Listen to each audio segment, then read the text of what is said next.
À tous, que le Seigneur vous bénisse abondamment. Nous sommes donc dimanche aujourd'hui et je vais d'abord me présenter pour ceux qui ne me connaîtraient pas. Je suis donc Jean-Marie Chevrier, je suis pasteur dans une assemblée en région parisienne. J'ai également un ministère donc personnel, par la grâce du Seigneur, qui s'appelle La Lumière du Sentier, que vous pouvez retrouver sur ma chaîne YouTube. Voilà, j'exerce le pastorat depuis 2015 et aujourd'hui je me trouve présent parmi vous par le biais de cette chaîne YouTube parce que je suis immobilisé pour quelque temps à cause d'un accident de travail et donc on est soumis bien sûr aux lois réglementaires concernant donc les heures de présence à domicile, ce qui fait que je ne peux pas me rendre au culte d'une façon normale. Voilà, je suis donc pasteur depuis 2015. Par ailleurs, je travaille. Je suis soignant et éducateur auprès de personnes handicapées mentales. C'est un travail passionnant, très enrichissant, mais aussi très éprouvant, aussi bien physiquement que psychologiquement. Donc aujourd'hui, à cause donc des circonstances, j'avais à cœur de vous parler ce matin de la part de Dieu, de vous parler d'une façon, évangélique, c'est-à-dire que nous allons prendre un passage de la Bible et je vais vous donner une petite exhortation à propos de ce passage. Alors, nous allons prendre, pour ceux qui ont leur Bible, et j'espère que vous avez vos Bibles avec vous, dans l'évangile de Marc au chapitre 2. L'évangile de Marc au chapitre 2, je lis à partir du premier verset. Alors vous m'excuserez, je ne peux pas vous saluer individuellement parce que j'ai quelques petits problèmes de vue et je ne peux pas voir de là où je suis les commentaires qui sont écrits en tout petit. Mais ça ne fait rien, le cœur est avec vous, mon cœur est avec vous, mon esprit aussi. Je lis donc la parole du Seigneur avec respect à partir du chapitre 2 de Marc. Quelques jours après, Jésus revint à Capernaum, ou Capharnaüm, ça dépend des traductions. On apprit qu'il était à la maison, et il s'assembla un si grand nombre de personnes que l'espace devant la porte ne pouvait plus les contenir. Il leur annonçait la parole. Des gens vinrent à lui amenant un paralytique porté par 4 hommes. Faites bien attention aux détails. 4 hommes. Comme ils ne pouvaient l'aborder à cause de la foule, ils découvrirent le toit de la maison où il était et ils descendirent par cette ouverture le lit sur lequel le paralytique était couché. Jésus, voyant leur foi, dit au paralytique, « Mon enfant, tes péchés sont pardonnés. » Il y avait là quelques scribes qui étaient assis et qui se disaient au-dedans d'eux, « Comment cet homme parle-t-il ainsi? Il blasphème. Qui peut pardonner les péchés si ce n'est Dieu seul ?» Jésus, ayant aussitôt connu par son esprit ce qu'ils pensaient, leur dit, « Pourquoi avez-vous de telles pensées dans vos cœurs?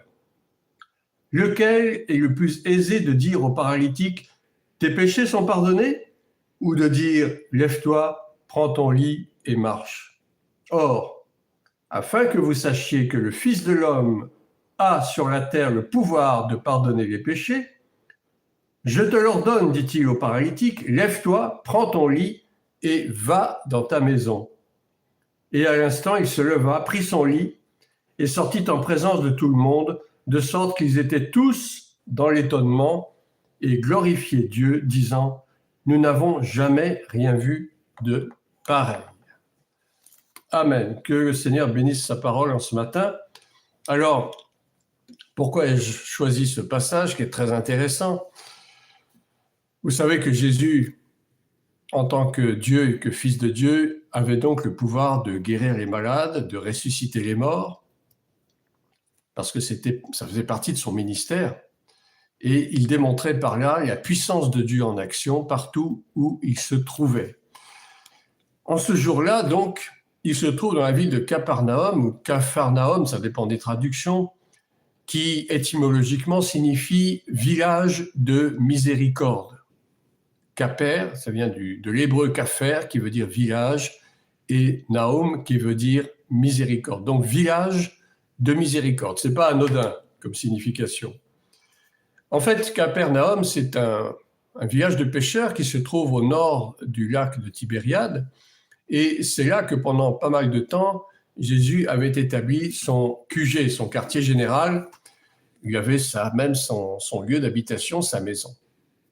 Or, il se trouve en ce jour, peut-être était-ce un jour de Shabbat, qu'il y avait beaucoup de monde qui s'était assemblé autour de la maison. On dit qu'au point même que l'espace devant la maison ne suffisait pas pour tenir tout le monde. Il faut dire que Jésus avait énormément d'influence. Il avait beaucoup d'influence, il était connu, et même parfois il était obligé de se cacher, il était obligé de fuir à cause justement de l'enthousiasme des personnes qui le côtoyaient et qui venaient l'écouter souvent avec plaisir. Mais il faut dire aussi que parmi ces personnes enthousiasmées, il y avait aussi des religieux, des pharisiens, des scribes, des sadducéens et autres, donc des religieux qui n'étaient pas toujours très satisfaits de ce qu'ils entendaient. Parce qu'il faut dire aussi que Jésus prêchait la vérité de l'Évangile. Jésus a toujours dit « Je ne suis pas venu pour les bien portants ». Mais les bien portants n'ont pas besoin de médecin. Quand vous n'êtes pas malade, vous n'avez pas besoin d'aller chez le médecin.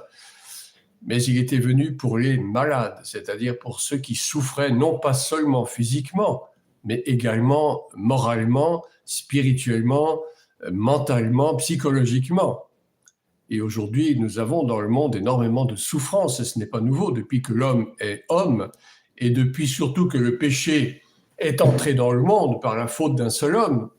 Si nous lisons le livre de Genèse, nous connaissons toute l'histoire. Eh bien, le péché se révèle souvent sous la forme de maladies, curables ou non d'ailleurs, sous la forme de désordres mentaux, de désordres psychiques, de désordres moraux. Vous avez un taux de dépression absolument faramineux dans le monde dans lequel nous vivons actuellement. Les gens sont dépressifs, les gens sont complètement abattus, ils ont peur. Nous sommes dans une société qui véhicule la peur. Nous sommes dans une société qui véhicule l'angoisse et qui véhicule la mort. Nous sommes dans une société mortifère. La mort est partout présente. Vous n'avez qu'à regarder, ne serait-ce qu'à la télévision, que quelques minutes par jour ou lire les journaux. Vous verrez qu'on parle beaucoup de mort. On parle d'attentats, on parle d'assassinats, on parle de meurtres, on parle d'attaques. Tout cela, c'est l'apanage triste et déplorable de notre société actuelle. Et ce n'est pas nouveau. Malheureusement, l'histoire se répète. Comme dit le livre d'Ecclésiaste, il n'y a rien de nouveau sous le soleil. Ce qui a été, c'est ce qui sera. Ce qui s'est fait, c'est ce qui se fera.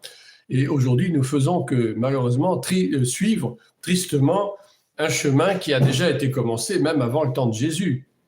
Puisque avant que Jésus ne vienne, nous avons les temps anciens, Noé par exemple, Noé qui vivait dans un monde complètement corrompu, où l'abomination était à son comble, les meurtres, l'impudicité, tous ces péchés étaient déjà importants à l'époque. Depuis que le premier meurtre a eu lieu dans le jardin d'Éden, n'est-ce pas? Nous connaissons l'histoire de Caïn et de son frère Abel. La jalousie a poussé Caïn à tuer son frère, à commettre le premier meurtre de sang. Et aujourd'hui, le sang demeure encore dans nos nations, sur cette terre. Notre terre est souillée par le sang. Mais le sang appelle le sang. Le sang versé injustement crie vengeance auprès de Dieu. Il y a des innocents qui sont tués chaque jour. Il y a des chrétiens qui sont tués chaque jour, qui sont persécutés à travers le monde. Et le sang des martyrs est un témoignage. Mais le sang crie aussi vengeance. Et celui qui agit, qui fait couler le sang, eh bien son sang aussi sera redemandé. C'est la parole de Dieu qui le dit, c'est pas moi, je n'ai rien inventé. Celui qui agit par l'épée périra par l'épée. Donc nous sommes dans un monde mortifère, nous sommes dans un monde de mort, de souffrance, de destruction.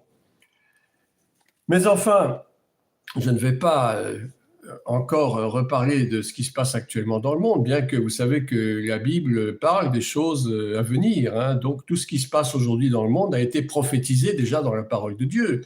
La parole de Dieu, elle n'est pas pour le temps où elle a été écrite, mais elle est valable jusqu'à la fin de ce monde. Donc Jésus se trouve chez lui, à Capernaum, et il y a une grosse foule qui attend avec impatience le message qu'il va porter. On nous dit au verset 4, comme il ne pouvait l'aborder à cause de la foule, ce sont donc 4 hommes qui vont transporter un homme paralysé donc sur une civière ou sur un brancard, mais ils ne peuvent pas pénétrer dans la maison parce que il y a tellement de monde qu'ils ne peuvent même pas se frayer un chemin parmi la foule. Donc qu'est-ce qu'ils vont faire? Eh bien, ils vont trouver une astuce. Ils vont descendre le paralytique par une ouverture faite sur le toit de la maison. Il faut dire qu'à l'époque, en Israël, les toits des maisons étaient plats. Il n'y avait pas de toits comme on les trouve ici sous nos tropiques en Occident. Les toits étaient plats et la plupart du temps, ils étaient faits avec des branchages ou en tout cas avec de l'argile, avec des matières qu'on pouvait effectivement trafiquer un peu pour pratiquer des ouvertures. Et c'est ce qu'ils ont fait. Il y a peut-être quelques tuiles, en tout cas ils ont déménagé quelques ouvertures, ils ont aménagé une ouverture pour pouvoir descendre le paralytique. Ça devait être quand même une ouverture assez large, parce que descendre une civière, c'est pas évident.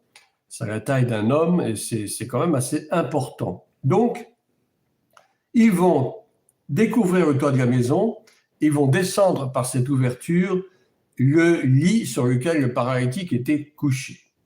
On va voir la réaction de Jésus. Jésus va être un peu surpris de voir tout d'un coup descendre du toit cet homme sur un lit qui est paralysé. Il est un peu surpris, mais en même temps, il va découvrir que ces 4 hommes avaient une foi incroyable parce qu'ils savaient ce qu'ils voulaient. Ils savaient ce qu'ils voulaient. Et aujourd'hui, beaucoup de chrétiens ne savent pas ce qu'ils veulent. Beaucoup de chrétiens prient Dieu, ils vont à l'église, mais en réalité, ils ne savent pas ce qu'ils veulent. Ils voudraient beaucoup de choses. Ils demandent à Dieu beaucoup de choses, mais ils demandent souvent des choses pour se satisfaire eux-mêmes, pour satisfaire leur propre égoïsme. Or là, ce n'est pas du tout de ça qu'il s'agit, puisque ces 4 hommes, en fait, voulaient que leur frère puisse trouver une solution auprès de Jésus, c'est-à-dire la guérison de sa paralysie. Et ils étaient prêts à tout, même on l'a vu, jusqu'à découvrir le toit de la maison, à produire des dégâts relativement importants pour arriver à leur fin. Ces hommes étaient déterminés. Ils savaient que, et ça c'est la foi qui agit, ils savaient qu'en agissant ainsi, eh bien Dieu aurait le regard favorable sur ces personnes, sur eux-mêmes. Et Jésus s'en est tout de suite aperçu et il a admiré la foi de ces hommes. On nous dit au verset 5, Jésus, voyant leur foi, dit au paralytique, « Mon enfant, tes péchés sont pardonnés. » Alors là, on est très surpris. Pourquoi est-on surpris? Eh bien, pour une raison très simple, c'est que la plupart du temps, lorsque Jésus voyait un malade ou quelqu'un atteint de cécité ou un lépreux venir à lui, la plupart du temps, Jésus lui imposait les mains, ou ne lui imposait pas les mains d'ailleurs, et lui disait « Je te guéris, tu es guéri, Dieu te guérit ».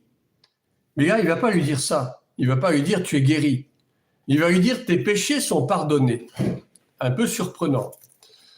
Alors, y aurait-il un lien entre le péché et la maladie? On peut le penser lorsqu'on lit cette phrase que Jésus lui adresse. « Mon enfant, tes péchés sont pardonnés ». Alors, on peut effectivement penser, à juste titre, que cet homme était un homme pécheur. C'est vrai, nous sommes tous pécheurs.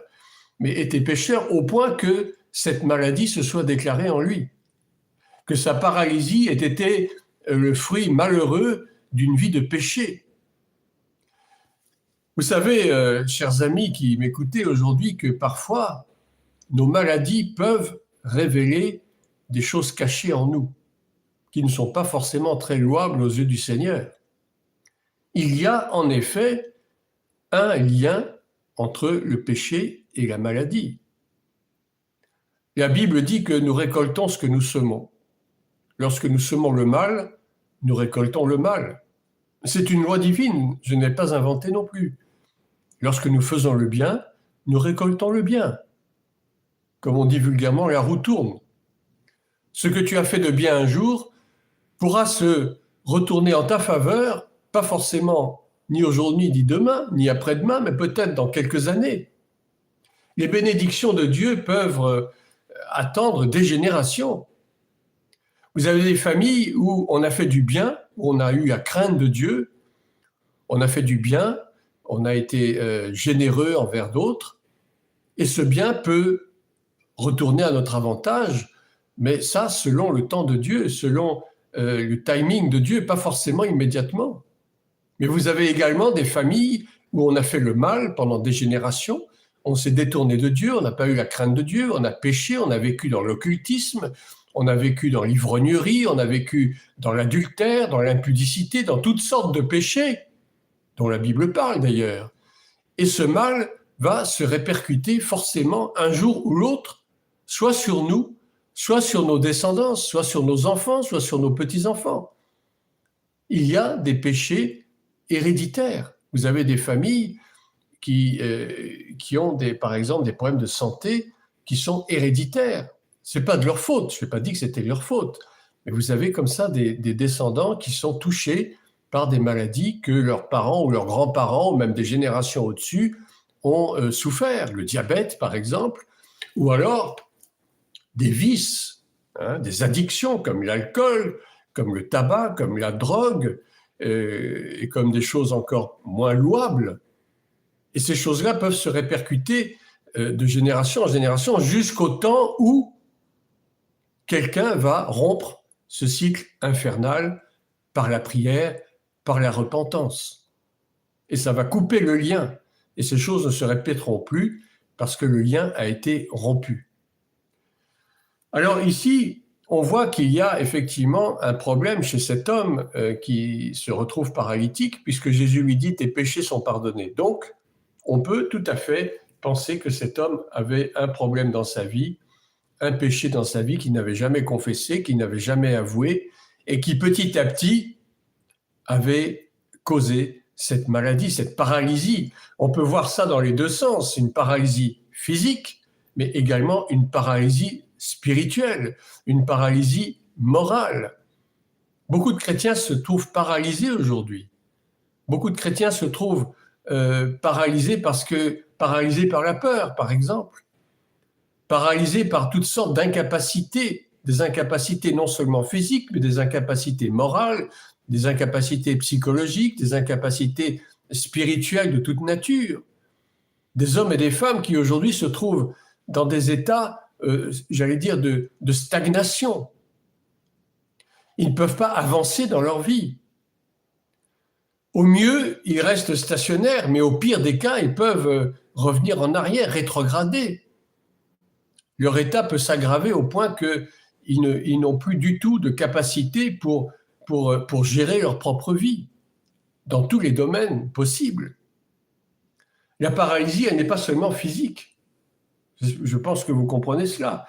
Et donc cet homme se retrouvait paralysé, il l'était physiquement, ça c'était la manifestation physique de sa maladie, mais il était également paralysé spirituellement à cause d'un péché ou de plusieurs péchés. Et Jésus va lui dire « tes péchés sont pardonnés ». Il ne lui a pas dit « lève-toi et marche », comme on va le voir un peu plus tard. Il aurait pu le dire « lève-toi et marche », comme il le dit à plusieurs reprises. Si vous vous souvenez de l'histoire de l'homme qui était au bord de la piscine de Bethesda, paralysé depuis 18 ans, et qui ne trouvait personne pour le jeter dans la piscine au moment où l'eau était agitée. Si vous relisez l'histoire dans la Bible, vous comprendrez. Cet homme était aussi paralysé depuis 18 années. Et il était dans une incapacité telle qu'il ne pouvait même pas se jeter dans l'eau au moment opportun, au moment où l'ange venait pour agiter l'eau, et il aurait été guéri à ce moment-là. Mais il était dans un état tel qu'il ne pouvait même pas s'approcher de la piscine. Mais il était aussi paralysé mentalement parce qu'il aurait pu demander de l'aide. Il aurait pu demander qu'on puisse le pousser dans la piscine au moment voulu.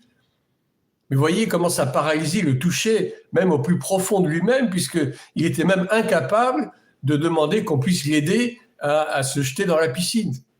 Son état était d'une certaine façon complètement déplorable. Et Jésus est venu, il a rencontré Jésus. Jésus ne l'a pas jeté dans la piscine, pas du tout. Jésus lui a dit simplement « Prends ton lit et marche ». Parce que vous voyez, ce qui causait obstacle dans la vie de cet homme, c'était son lit. Il était couché sur un lit, et le fait d'être couché sur ce lit le paralysait complètement, mentalement également. Sa paralysie n'était pas seulement physique, elle était aussi mentale. Et au moment où Jésus lui a dit « Prends ton lit et marche », l'homme s'est levé d'un seul bond. Il n'a même pas eu besoin de sauter dans la piscine, comme d'autres malades auraient pu le faire. Il a suffi qu'il prenne son lit, qu'il prenne la décision de prendre son lit, parce que vous savez, parfois notre guérison peut venir d'une décision que nous prenons à bon escient. Mais si nous ne prenons jamais de bonnes décisions, si nous restons sur un statu quo, les choses ne changeront pas dans nos vies. Nous voulons que nos vies changent et nous attendons que quelqu'un vienne changer notre vie, mais personne ne viendra changer ma vie. Toi qui m'écoutes ce matin, personne ne viendra changer ta vie si ce n'est toi seul, avec l'aide du Seigneur. Mais il faut prendre les bonnes décisions au bon moment. Mais si tu ne prends pas de décision, si tu te contentes de ton statut actuel, si tu penses que qui sera, que les choses changeront d'elles-mêmes un jour, on verra bien si ça change, et puis si ça ne change pas, tant pis. On reste sur son quant à soi, on reste sur une situation établie. Mais les choses ne changeront pas, croyez-moi. Et Dieu ne vient pas au secours de ceux qui ne font pas un effort par eux-mêmes. Le dicton populaire dit « aide-toi et le ciel t'aidera », mais c'est une vérité. C'est une vérité. Si tu ne prends pas de décision concernant ta propre vie, si tu ne décides pas de sortir de ton confort habituel, si tu ne décides pas de te prendre par la main et de sortir des ornières où tu te trouves, mais personne ne le fera à ta place et même Dieu ne le fera pas à ta place. Dieu attend que tu prennes la décision. Et lorsque tu auras pris la décision, et ça commence déjà par le mental, ça commence déjà par la pensée. Si vous avez tout le temps des pensées négatives, des dépréciations de soi-même, mésestime de soi, si vous avez toujours des pensées mauvaises vis-à-vis des autres, les choses ne changeront pas. Commencez à être positif. Alors, je ne parle pas de tout le temps la méthode Coué, par exemple. Non, c'est pas ça. Hein. La Bible, c'est pas la méthode Coué. Mais être positif, c'est-à-dire confesser des choses positives. Vous savez que la mort et la vie sont au pouvoir de la langue. Et quiconque l'aime en mangera les fruits. C'est ce que nous dit le livre de Proverbes, au chapitre 18, je crois. La mort et la vie sont au pouvoir de la langue. Si ta langue prononce de bonnes choses, ces bonnes choses se réaliseront. Mais si ta langue profère de mauvaises choses, alors évidemment, tu verras que des mauvaises choses dans ta vie arriver. J'en reviens à notre texte. Ne veux pas trop m'égarer non plus, mais vous savez, tout a un lien. Tout a un lien. Je crois que les chrétiens souffrent beaucoup aujourd'hui parce que les chrétiens ne prennent pas les bonnes décisions. Les chrétiens vont plutôt écouter la télévision, vont écouter les médias, et puis finalement, ils vont se réfugier dans la peur, ils vont se réfugier dans l'angoisse, dans l'inquiétude permanente. Mais Dieu ne veut pas ça pour nous. Dieu ne veut pas ça pour nous. Et nous refusons de demeurer dans l'angoisse. Nous devons refuser de vivre dans l'angoisse, dans l'inquiétude quotidienne. Ce n'est pas ça que Dieu veut le meilleur pour nous. Mais est-ce que nous sommes d'accord pour cela? Est-ce que nous sommes d'accord pour changer nos mentalités? Tout est là. Toute la question est là. Jésus lui dit, tes péchés sont pardonnés. Ah, mais il y avait là quelques scribes, verset 6, qui étaient assis et qui se disaient au-dedans d'eux, comment cet homme parle-t-il ainsi? Il blasphème. Qui peut pardonner les péchés si ce n'est Dieu seul? Vous voyez comment on a affaire ici à des religieux qui vont grommeler, qui vont murmurer entre eux. Et pendant tout le ministère de Jésus, il y a eu des hommes comme ça. Mais pourquoi est-ce qu'il fait des guérisons le jour du sabbat? Et pourquoi il fait ceci? Et pourquoi il fait comme ça? Et pour qui se prend-il? Qui peut seulement pardonner les péchés si ce n'est Dieu seul? Mais ce qu'il voulait ignorer, c'est que Jésus opérait par la permission du Père. Il ne faisait pas les choses de lui-même, mais il obéissait au Père.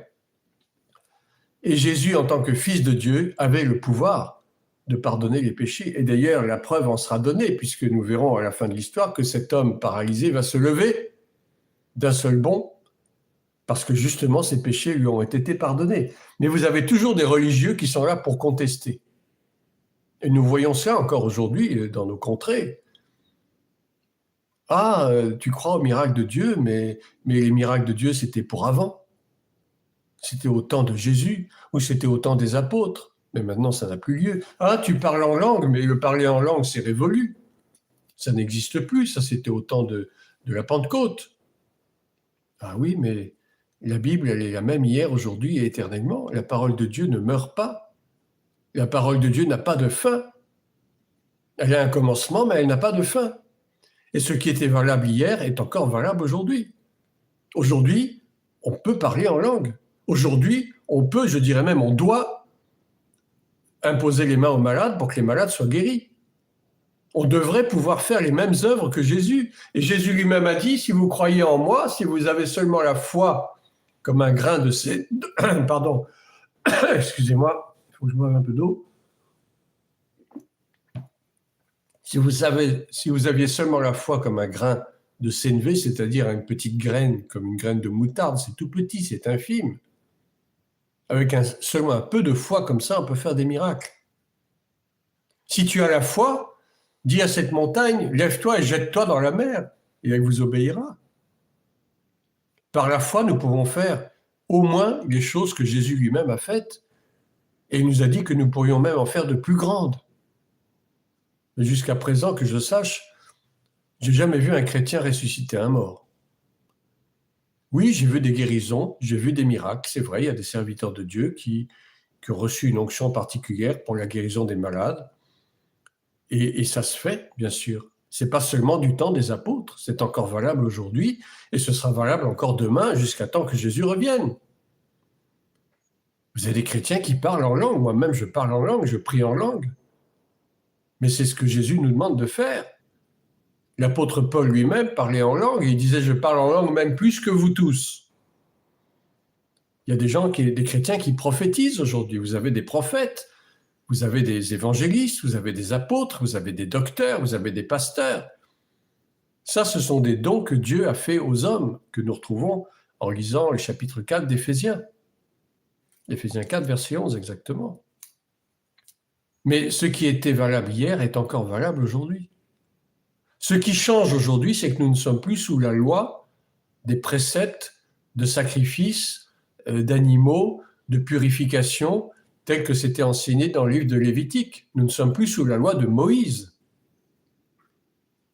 Mais nous sommes toujours sous la loi en ce sens que la loi est résumée aujourd'hui dans les 10 commandements, ou les 10 paroles que nous connaissons. Tu ne tueras point, tu adoreras le Seigneur ton Dieu, etc., que nous connaissons.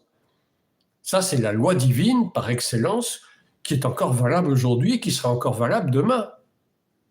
Et quiconque transgresse un seul des commandements de cette loi transgresse toute la loi. C'est ce que nous dit Jacques dans son épître. Si tu pèches contre un seul commandement, tu as péché contre tous les commandements. Mais vous avez encore des chrétiens aujourd'hui qui veulent se remettre sous la loi de Moïse. Ils veulent judaïser. Mais je leur dis, mais si vous appliquez une des lois de Moïse, vous devez les appliquer toutes. Et vous savez combien il y a de commandements dans la loi de Moïse? Il y en a 613. 613 commandements.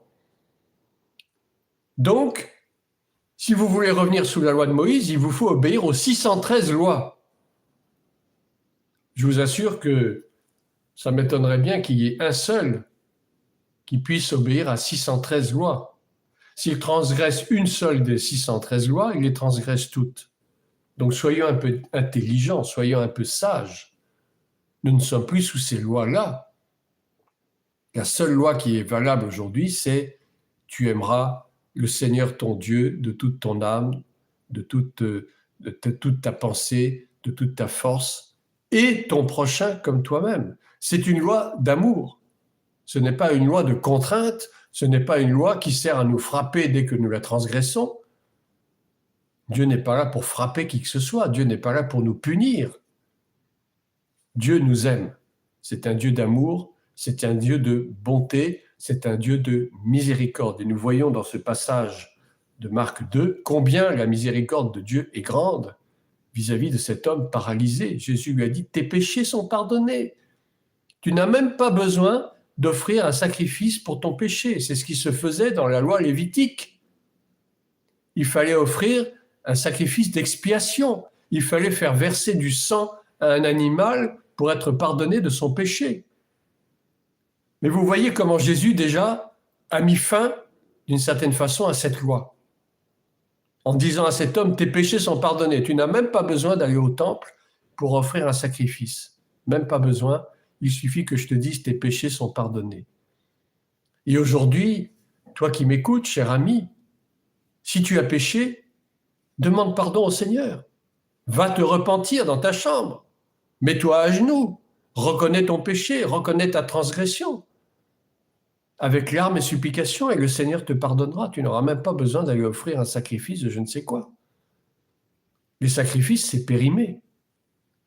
Le seul sacrifice qui nous est demandé aujourd'hui, c'est de sacrifier notre être tout entier, de sacrifier nos corps, de sacrifier nos âmes, de sacrifier nos esprits. C'est-à-dire, Seigneur, prends tout de moi. Prends-moi comme je suis, tel que tu m'as fait. Et c'est ce que nous dit l'apôtre Paul dans le chapitre 12 de l'Épître aux Romains. Offrez vos corps comme un sacrifice vivant, agréable à Dieu, ce qui sera de votre part un culte raisonnable et acceptable. Dieu nous accepte tels que nous sommes. Nous n'avons pas besoin d'aller faire des sacrifices, d'aller faire je ne sais quoi, d'aller mettre des bougies à l'église ou faire je ne sais quoi d'autre pour être pardonné. Non, il suffit de nous repentir et d'offrir nos corps comme un sacrifice vivant, agréable à Dieu, que Dieu puisse agréer, accepter. Nous ne sommes plus sous la loi de Lévitique, nous sommes sous la loi du pardon, la loi de l'amour de Dieu pour ses créatures, pour ses enfants que nous sommes.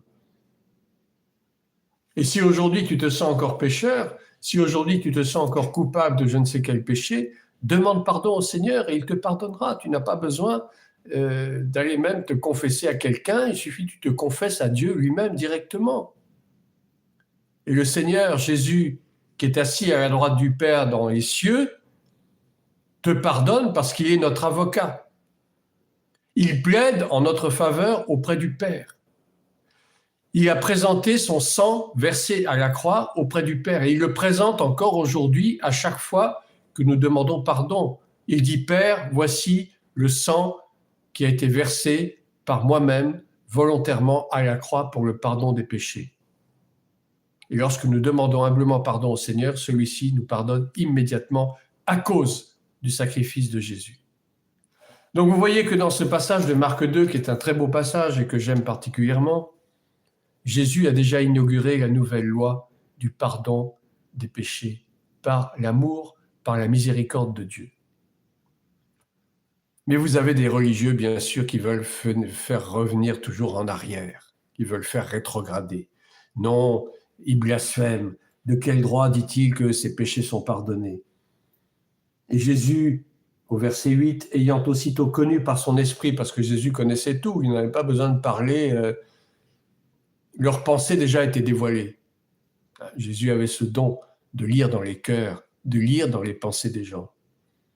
Jésus ayant aussitôt connu par son esprit ce qu'ils pensaient au-dedans d'eux, c'est-à-dire dans l'intimité de leur cœur mauvais et incrédule, leur dit, pourquoi avez-vous de telles pensées dans vos cœurs? Lequel est le plus aisé de dire au paralytique, tes péchés sont pardonnés? Ou de dire, lève-toi, prends ton lit et marche? Les deux sont valables. La preuve, Jésus a fait les deux. Il a opéré de deux façons différentes. Or, et ça c'était pour les mettre à l'épreuve, ces pharisiens, ces religieux qui étaient des sépulcres blanchis, qui avaient un cœur mauvais et incrédule, qui ne juraient que par la loi de Moïse et qui trouvaient incongru que cet homme ose transgresser la loi à leurs yeux en accordant le pardon à cet homme qu'ils ne connaissaient même pas. Or, afin que vous sachiez que le Fils de l'homme a sur terre le pouvoir de pardonner les péchés, je te l'ordonne, dit-il au paralytique, lève-toi, prends ton lit et va dans ta maison. Il les met à l'épreuve. D'abord, il va dire au paralytique, tes péchés sont pardonnés. Et ça va faire jaser, ça va faire murmurer les pharisiens. Comment cet homme blasphème, comment ose-t-il dire qu'il pardonne les péchés? Mais pour en terminer avec cette affaire, et pour leur clouer le bec, Jésus va dire au paralytique, lève-toi, prends ton lit et marche. Allez, c'est fini. Je t'ai pardonné, Dieu t'a pardonné, tu peux prendre ton lit et rentrer dans ta maison. Il ne lui a même pas imposé les mains. Il ne lui a même pas mis de l'huile d'onction sur le front, sur les mains, sur les pieds. Il ne l'a même pas aspergé avec de l'eau bénite. Il n'a rien fait de tout ça. Il n'est pas allé porter un cierge à l'église. Il lui a dit simplement, prends ton lit, marche et va dans ta maison. Et à l'instant, il se leva, prit son lit et sortit en présence de tout le monde, devant les yeux ébahis de la foule, qui ont vu un miracle incroyable se produire grâce à une seule parole prononcée par Jésus. Jésus n'a pas fait tout un tas de cérémonies pour appeler à guérison sur la vie de cet homme. Simplement, il lui a dit, d'abord, il lui a pardonné ses péchés, et ensuite, il lui a dit, prends ton lit et marche, c'est tout. Jésus est simple. C'est son humilité qui transparaît à travers cette action. Il n'a pas eu besoin de faire des grands gestes, de faire des grandes cérémonies au vu de tout le monde pour épater la galerie, comme on dit. Il n'a pas eu besoin de tout ça. Mais aujourd'hui, vous avez beaucoup de serviteurs de Dieu, je ne nomme personne en particulier, mais je le vois tous les jours sur les réseaux sociaux, qui se gonflent d'orgueil parce qu'ils ont guéri telle personne, parce que, voilà, attendez, soyons humbles. Restons humbles. L'orgueil touche beaucoup les chrétiens, au point même que nous méprisons tous ceux qui ne croient pas comme nous. Nous méprisons ceux qui ne sont pas chrétiens, évangéliques, protestants, gna gna gna et je ne sais quoi. Non, ce n'est pas ça ce que Dieu demande. D'abord, Jésus n'a pas fondé de religion, Jésus n'a pas fondé d'église, il a fondé son église, qui deviendra son épouse, ce qui est différent. Mais Jésus n'a pas fondé de dénomination religieuse, il n'a pas créé le protestantisme, comme il n'a pas non plus créé le catholicisme, comme il n'a pas non plus créé l'islam, comme il n'a pas créé le bouddhisme, comme il n'a pas créé je ne sais quoi encore. Jésus a fondé son Église.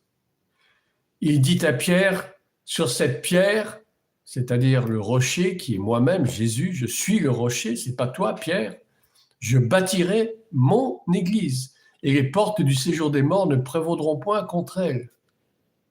L'enfer ne peut pas dominer l'Église de Jésus-Christ.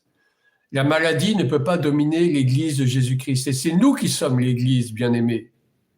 L'Église, elle commence par nous-mêmes, par notre propre maison. L'Église, ce n'est pas les bâtiments. Bien sûr qu'il faut des lieux pour se rassembler, pour s'assembler, pour prier ensemble, pour écouter l'enseignement des apôtres. C'est important et c'est ce que faisait l'Église primitive. Mais ce ne sont pas les bâtiments qui sont importants. C'est le cœur des gens. C'est ton cœur qui importe aux yeux de Dieu. Ce n'est pas ton apparence physique. Ce n'est pas ce que tu as fait, ce que tu n'as pas fait qui importe aux yeux de Dieu. C'est ce que tu es réellement au-dedans de toi. C'est ton cœur. Et si ton cœur est un cœur de pierre aujourd'hui, je t'invite à prier Dieu pour qu'il change ton cœur de pierre en un cœur de chair. Et je vais terminer ce petit message, si vous le permettez. On pourrait dire encore beaucoup de choses dessus. Il y a la symbolique des 4 hommes. C'est intéressant pour ceux qui aiment un peu les figures, pas les figures de style, mais les types, la typologie biblique. C'est intéressant. 4 hommes. Pourquoi 4 hommes? Parce que vous savez que dans les temps anciens, il y avait l'autel des sacrifices qui se trouvait à l'extérieur du temple. Et sur cet autel des sacrifices, il y avait 4 cornes. Une corne à chaque extrémité, qui représente les 4 points cardinaux. Et ces cornes de l'autel, on les tenait lorsqu'on offrait un sacrifice. Et donc ces 4 hommes qui apportent la civière, ça représente un peu un autel de sacrifice. Hein, cet homme qui vient comme une offrande, si vous voulez, pour réclamer le pardon de Dieu. Parce qu'on offrait des sacrifices pour demander le pardon de Dieu pour les péchés, pour les transgressions du peuple. Et donc ces 4 cornes, on les retrouve un petit peu dans cette figure des 4 hommes qui portent donc la civière de l'homme paralysé. Mais je ne vais pas m'étendre plus avant. On trouve tellement de typologies dans la Bible, c'est très intéressant, mais il faut connaître un petit peu aussi tout ce qui se passe auparavant. Il faut faire un peu de recherche personnelle. Je vous engage à le faire si ça vous intéresse. Je vais m'arrêter là pour aujourd'hui et je voudrais prier un court instant pour vous tous qui avez suivi ce message, pour que le Seigneur touche vos cœurs. Seigneur, je prie pour tous ces bien-aimés qui ont suivi ce message ce matin. Je te demande, Père, de toucher leur cœur. Je te demande, Seigneur, de faire en sorte que ces quelques mots puissent leur permettre de changer dans leur vie, de prendre de bonnes décisions. Et pour ceux qui ne te connaissent pas encore, de t'accepter dans leur cœur comme ton sauveur, comme leur sauveur et leur Seigneur. Parce que les temps sont courts. Nous sommes à la croisée des chemins. Le monde va de plus en plus mal. Et nous n'avons pas d'autre choix, Seigneur, que de nous rapprocher de toi. Nous n'avons pas d'autre choix, Seigneur, que de nous attacher à toi. Un attachement plus qu'un rapprochement. C'est-à-dire que nous ne devons plus lâcher ta main de miséricorde, ta main d'amour. C'est ta main qui nous conduit. C'est ta main qui nous dirige par le Saint-Esprit, ce Saint-Esprit qui a été donné pour la première fois aux apôtres le jour de la Pentecôte. Et aujourd'hui encore, je demande que le Saint-Esprit vienne éclairer nos cœurs, vienne nous enseigner toutes choses, vienne nous conduire dans la vérité. Et c'est dans le nom de Jésus que je formule cette prière. Amen. Que Dieu vous bénisse tous et toutes. Que cette journée soit une journée de paix, une journée de joie, une journée de grâce pour vous tous. Et je pense, par la grâce de Dieu, que nous nous retrouverons probablement dimanche prochain dans les mêmes circonstances et pour les mêmes raisons que je vous ai exposées au début, puisque je suis un peu immobilisé par les exigences administratives. Et c'est avec un grand plaisir que je vous retrouverai dimanche prochain, Dieu voulant. Que Dieu vous bénisse et je vous dis à bientôt.